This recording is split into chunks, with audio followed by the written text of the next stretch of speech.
This happened to me a couple of weeks ago, and despite what I want to believe, I think it's still an ongoing issue. I don't exactly live in the woods, but my house is on the outskirts of what I'd call a nature-filled suburb. Lots of trees, wildlife, and that sort of thing. One side of our house borders what I guess you could call a small woods, though it's more accurate to describe it as a wooded patch, since it's only about a quarter mile from our property to the neighboring road on the other side. That road leads up and connects to another street, and on the other side of that road is this massive body of water that I've always been curious about. Growing up, I assumed it was some kind of reservoir, since there are tons of no trespassing signs and government property signs posted all along the fence surrounding it. But here's the weird thing. The name of this supposed reservoir isn't listed on Google Maps or Apple Maps, which it definitely would be if it were an actual reservoir. I always found that kind of strange.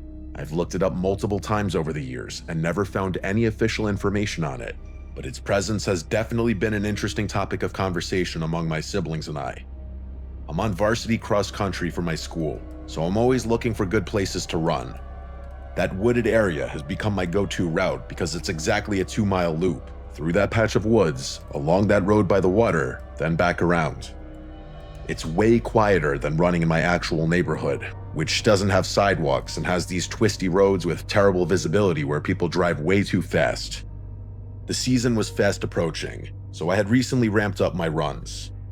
The day everything went down, I could have sworn I heard some rustling behind me as I was making my way back through the woods after my run, but I figured it was probably just an animal. Fast forward to that night. During the summer, I always sleep with my windows open. I love the sounds of nature at night, especially when it rains. And boy, did it rain that night. A few hours after getting back home, a massive thunderstorm erupted out of nowhere. It was glorious. I was lying in bed, listening to the rain and thunder, when I started drifting off. That's when I heard something that definitely wasn't part of the storm. It was soft at first, but it didn't go away. It was this soft sobbing or crying sound, and the more I listened, the more it sounded like it was coming from right beneath my bedroom window, and the more distinctly human it sounded. As if there was any doubt as to whether the sound could have been the result of the storm, a soft female voice cut through the raindrops. It said, clear as day, "Can you help me? I'm cold." I've never moved so fast in my life. It was like my primal instincts took over before fear could freeze me in place. I burst out of bed, ran to the front door, and sprinted around the side of the house toward my bedroom window. The rain was pelting so hard I was soaked within seconds, but I didn't care. I needed to do something. As scary as hearing that voice was, it had never occurred to me that something sinister was going on. My only thought was that someone was genuinely in danger, and as soon as I turned the corner, there she was. Huddled right underneath my window was a woman wearing white clothing, maybe a nightgown or a dress. She was crouching like she was trying to stay under the small overhang of my window. I approached her cautiously and asked if she needed help. The whole situation felt like a fever dream. But then things went from 0 to 100 in a matter of seconds. As soon as she noticed me, she sprang up and rushes straight at me with a surge of energy I hadn't expected. Without much time to react, I braced myself for contact. But mid-stride, she seemed to hesitate. Maybe she noticed how tall I am, I can't say for sure. But instead of engaging me, she deviated from her collision course and veered off towards the woods. I stood there in shock as she disappeared into the darkness, running impossibly fast for someone with no shoes on. I didn't follow her. I immediately went back inside, still dripping from head to toe, and I woke my dad up. When I told him what happened, he was just as freaked out as I was. We went around and made sure every door and window in the house was locked. We talked about calling the police, but it was already after midnight, and we figured that by the time they showed up, the woman would be long gone. Plus, searching those woods in a thunderstorm seemed like it would be pointless and potentially dangerous for whoever had to do it, if they even agreed to. So we decided to just deal with it in the morning if necessary. I managed to fall back asleep eventually, and the next couple of days were completely normal. My dad and I chalked the whole thing up to one of two potential explanations: a homeless person looking for shelter, or someone who was mid-mental break. But what happened that night wasn't the end of the ordeal. In fact, it was more like the beginning. Maybe a week after the initial incident, I was going on one of my usual runs. As I was making my way up to the connecting road, I happened to glance through the barbed wire fence at the water. To my surprise, there was actually movement down by the water's edge. I stopped running and looked more closely. There, sitting on the water's edge with her feet dangling in, was a woman. I froze in complete terror. I mean, how was she even there? The fence around that property doesn't have any holes that I've ever seen, and it's topped with barbed wire, not to mention the fact that it's like 10 feet tall to begin with. I must have made some kind of noise. Maybe I gasped or something, because even though I was pretty far away, she suddenly turned her head and looked directly at me. In that moment, there was no doubt in my mind that she was the same woman who had been underneath my bedroom window during that thunderstorm. The moment she saw me, she got up and ran toward the fence with this completely crazed look in her eyes. She pressed her face right against the chain link and just stood there smiling at me, and it was not a normal smile, I'm telling you. I yelled that I was calling the police, hoping that would scare her off, and I guess it did, because as soon as I said that, she turned and dove straight into the water. It was so unsettling and so unnatural that I felt unsafe just standing there. I called 911 immediately and tried to explain the situation. I tried to keep her in sight, but she swam out of view before the police showed up. When they finally did, they took my statement and said they'd investigate the area. They told me to go about my day normally, which I was kind of shocked by. I haven't seen her again since then, but I've started hearing noises outside my bedroom window at night. Not crying like the first time, but just general sounds of someone moving out there. It's making me really paranoid, and I just know something else is going to happen. I've actually been reluctant to go running because I don't want to run into her again. I get that she's probably psychotic and probably followed me home after a run one day, but what remains the biggest mystery to me is how she ended up on the other side of the fence. My sister and I have spent hours looking for a way in there. I'm telling you, it's impossible. My cousin Nick is one of those conspiracy theorist types, and he's convinced that there's something more to the reservoir that the government wants to hide, but I think that's ridiculous. Still, I've never felt more unsettled than my own home.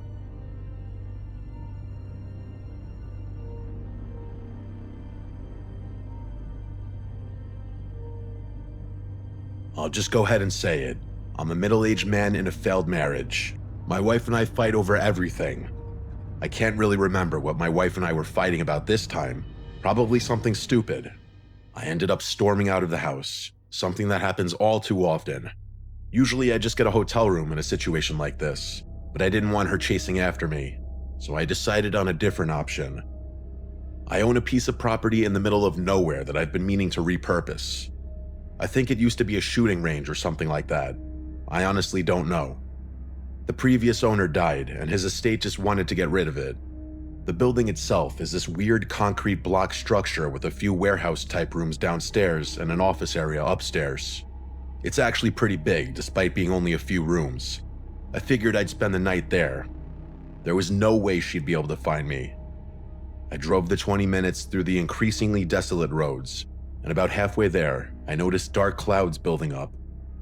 By the time I got there, I could hear thunder rumbling in the distance. I parked in what used to be a parking lot just as the first drops of rain started falling.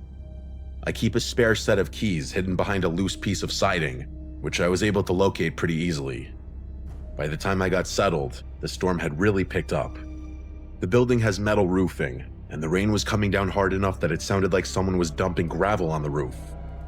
There's a decently comfortable cot in what I assume used to be the office on the second floor. That's where I'd be sleeping. Once I got settled, I finally felt some peace for the first time in weeks, despite the storm outside. Actually, the sound of the rain was kind of soothing. It made the place feel completely cut off from the world. But of course, nice things never last. Not for me, at least. The moment I started getting drowsy, I was ripped back to reality when the sound of shattering glass broke through the noise of the storm. My heart immediately started pounding. I lay there for maybe 30 seconds, listening over the drumming of rain on the metal roof, trying to figure out what direction the sound had come from.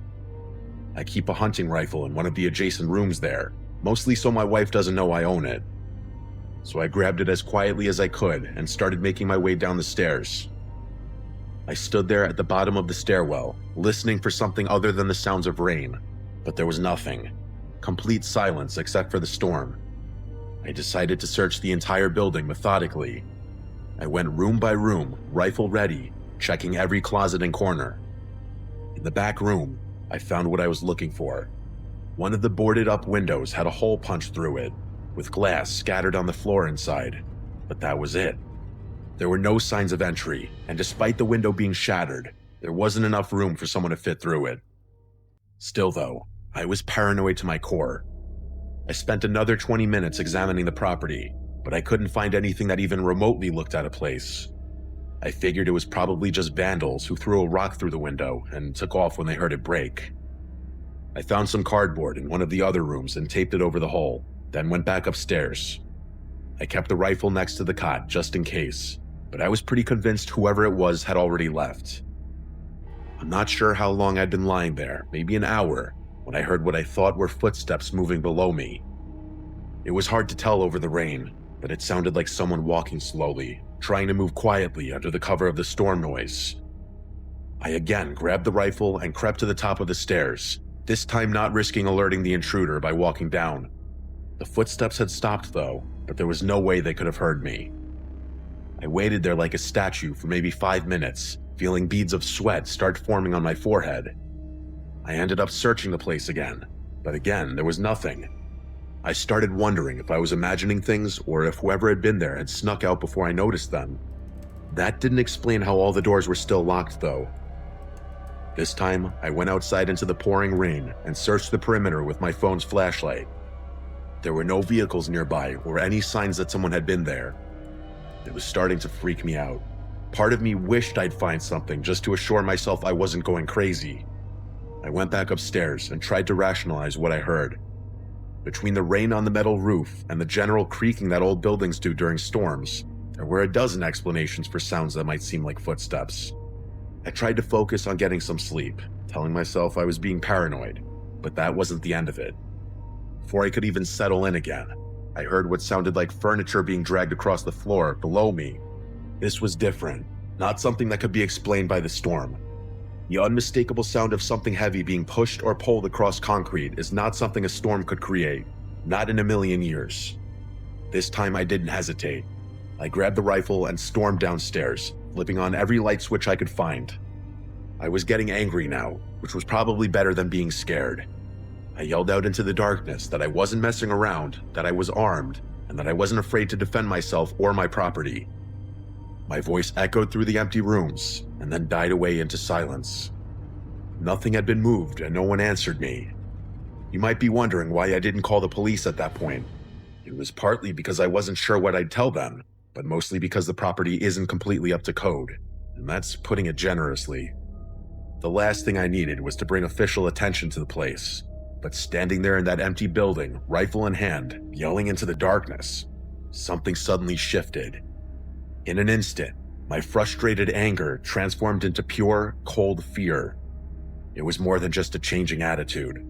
It was like something icy washed over me. I could feel it, and every instinct I had was screaming at me to get as far away from that place as possible. I don't know what triggered it exactly, but I knew I had to leave. I quickly gathered my things, returned the rifle to its hiding place, and turned off all the lights. The storm was still raging outside, but I didn't care. I locked up the building and drove back home through the worst of the weather.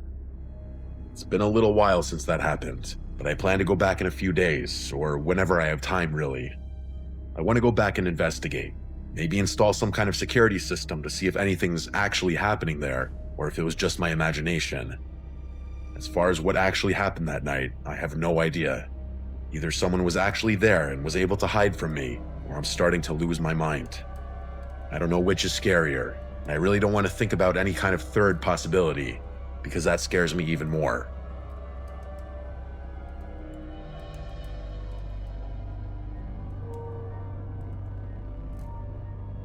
My name is Jason. I live in a pretty rural area where you have to drive at least half an hour to get to anywhere interesting. This happened to me 3 Fridays ago. My buddy Leo and I had driven out to this house party a few towns over. It wasn't a big banger or anything, just one of those chill gatherings where people hang out in someone's backyard playing beer pong and listening to music. A little collegey, to be honest, but there's not much to do around my neck of the woods if I'm being real.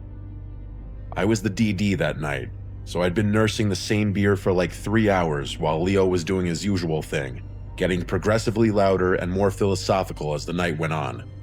He was pretty plastered by the time we left around 1 a.m., which was funny up until I realized I'd become his de facto babysitter. After finally dragging him away from the girl he was flirting with, I ushered him into my car to make the 20-something minute drive back home. The weather had gotten pretty nasty while we were at the party though. What started as a somewhat refreshing drizzle had become a torrential downpour that made it hard to see more than 30 feet ahead. I had to slow down to like 30 on roads I'd normally tear through at like 60. Leo kept complaining, first about my driving, then about the music, and finally about how badly he needed to piss. I told him we were 15 minutes from home max, but he kept going on about it. His tantrum was becoming insufferable, so after another 5 minutes of him whining, I gave up. I pulled over on this random stretch of road next to what looked like cornfields, though it was hard to tell in the dark and rain.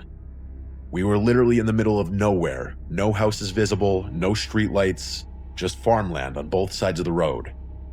I told him he could go ahead and get soaked for all I care, but I'm pretty sure he wasn't listening because he was already halfway out the car before I was even finished talking. He practically fell out of the passenger seat and stumbled off toward the field, disappearing within seconds. The rain was coming down hard enough that I could barely see him once he got 10 feet away. The literal moment he staggered out of sight, I remember I had an umbrella in my back seat. I sat there for a minute with the engine running, but then figured I might as well take advantage of the stop too. So I grabbed my umbrella, locked the door out of habit, and walked off in the opposite direction from where Leo had gone. I found a spot maybe 20 yards from the car, right at the edge of where the gravel met the crops. As I was standing there, I could have sworn I heard something rustling back near the car, something other than the deafening sounds of the storm. Without altering my stance, I looked back over my shoulder toward the car, but didn't see anything. I had the keys in my pocket and knew I locked the car, so I didn't think much of it. I finished up and headed back, surprised to find that Leo wasn't standing by the car yet.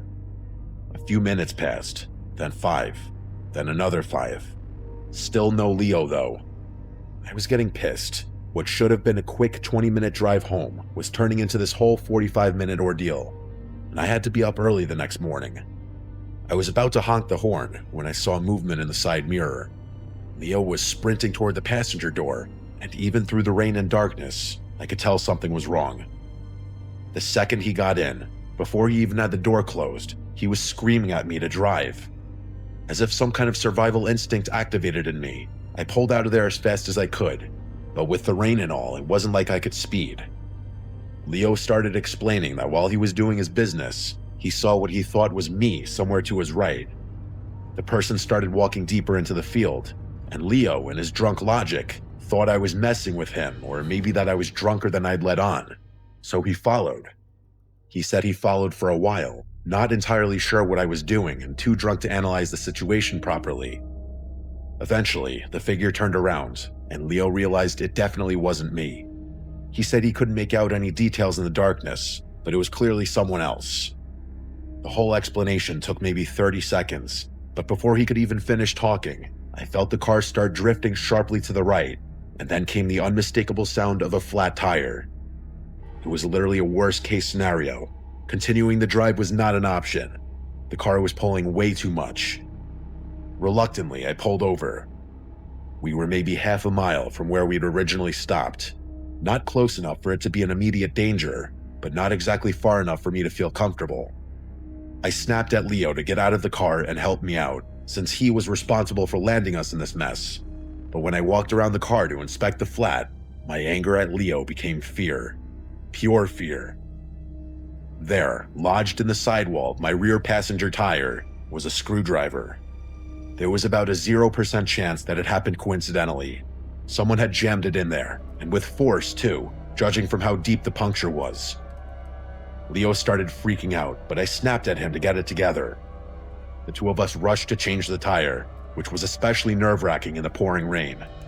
I didn't want to think about who had sabotaged my car or why, but with every passing second, my hands got shakier and shakier. I felt like someone was going to catch up to us at any moment. The fear was so sickening, I actually started feeling nauseous, which is something that no nightmare can ever match. I was finishing tightening up the last lug nuts when all of a sudden, a scream rang out from somewhere behind us. It was clearly a woman's scream, which made the situation 10 times scarier since the person Leo claimed to have seen was a man. I threw the tools in the trunk, ditched the tire, and got back in the car as fast as I could. But as I was pulling away, Leo started tugging my arm, saying that we had to go back because someone was in trouble. I told him there was no way I was going back, even though a part of me felt like I was making the wrong decision. Leo called 911 as I drove away, giving the operator our location, or as close as he could figure it. Leo was furious with me the whole ride home, saying someone could be dying back there, but I couldn't bring myself to turn the car around. I was just too afraid. I didn't say much until we were pulling into my driveway, trying to ignore Leo calling me out for being a coward and whatnot. Instead of dropping Leo off, the two of us sat in my driveway to try and make sense of everything. Leo was convinced that the scream came from someone who was being attacked or stalked by the person he'd seen, and he felt guilty that we had just driven away instead of helping. But I wasn't so sure about that theory. If someone was out there doing something sinister to another person, why would they ever draw attention to themselves by puncturing a passing car's tire? To me, that seemed like the last thing you'd want to do if you were trying to hurt someone without being caught. Plus, if there really were a woman in trouble, she would have been able to see our car and headlights when we first pulled over. Why wait until after we had driven off to call for help? It didn't make any sense, and as I was explaining my rationale to Leo, I finally felt that I could vocalize what had, until then, just been a gut feeling telling me to get out of there. The scream must have been part of some kind of trap, like maybe there were multiple people out there. It wasn't out of the realm of possibility. But even that theory doesn't make much sense, which writing this all out is making me realize. Actually, that theory sounds equally as absurd. Who in their right mind would stop their car in that random road at that hour of the night? There's no way someone could have hatched a plot to lure a traveler out of their car there, in the pouring rain no less. Leo and I argued back and forth about it for a while, ultimately agreeing to disagree. I called the police station the next morning to see if they had found anything, but they said their officers had searched the area and found no evidence of anyone being there. Even more strangely, they hadn't found my tire either, which threw yet another wrinkle into things. Although I guess it's possible they just weren't looking in the right place. A few days later, Leo suggested that maybe it was actually the woman, not the man, who had punctured my tire, maybe trying to draw our attention.